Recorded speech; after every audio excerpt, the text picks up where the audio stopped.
Hey, what's up mga kaballers? Maligayang pagbabalik sa aking channel. Halina't pag-usapan natin ang balitang Jeremy Grant to Warriors trade pa at ang balitang Dario Saric na maalam na sa Golden State Warriors. Tara na't pag-usapan natin yan dito sa Basketball Hotshots.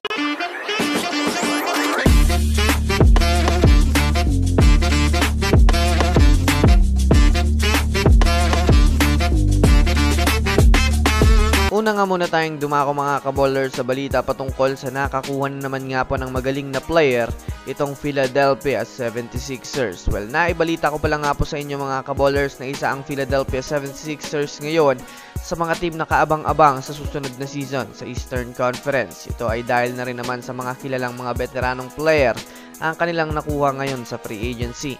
Bukod pa dyan mga kaballers, ngayon lang nga po ay nakakuha na naman sila ng isang kilalang player na kayang magbago ng laro. Sa kalalabas nga pong balita mga kaballers, official na nga pong pumirma ng panibagong kontrata itong si Caleb Martin sa Philadelphia 76ers. Well, kilala naman nga natin ito mga kaballers bilang isang magaling na player na maaasahan sa 3 points. Isa rin nga po ito mga kaballers na nagbibigay ng malakas na impact sa koponan ng Miami Heat. Kaya masasabi natin nadagdagan na naman nga po ng puwersa mga kaballers ang Philadelphia 76ers ngayong season.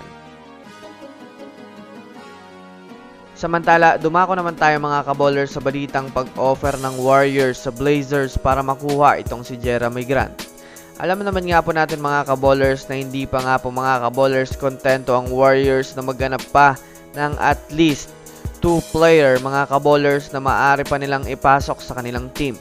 Naibalita ko na rin nga po sa inyo mga kaballers na hindi na nga po sila mga kaballers interesado pang kunin si DeMar DeRozan. Kaya naman hindi pa rin nga po sila tumitigil mga kaballers na makipag-usap sa mga teams upang maghanap pa ng ibang mga player para maging option kung sakaling hindi magtagumpay ang kanilang move.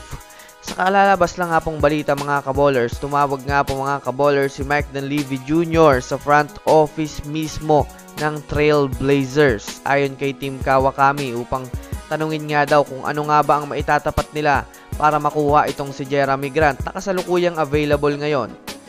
Kung susumadayan nga natin mga kaballers, malakas nga pong player itong si Jeremy Grant na maaaring gawin nilang power forward at small forward. Mapapakinabangan nga nila ito mga kaballers sa opensa lalo pat kaya nga nitong umiscore ng mataas na puntos na makakatulong ito kay Stephen Curry sa pagbuhat ng team.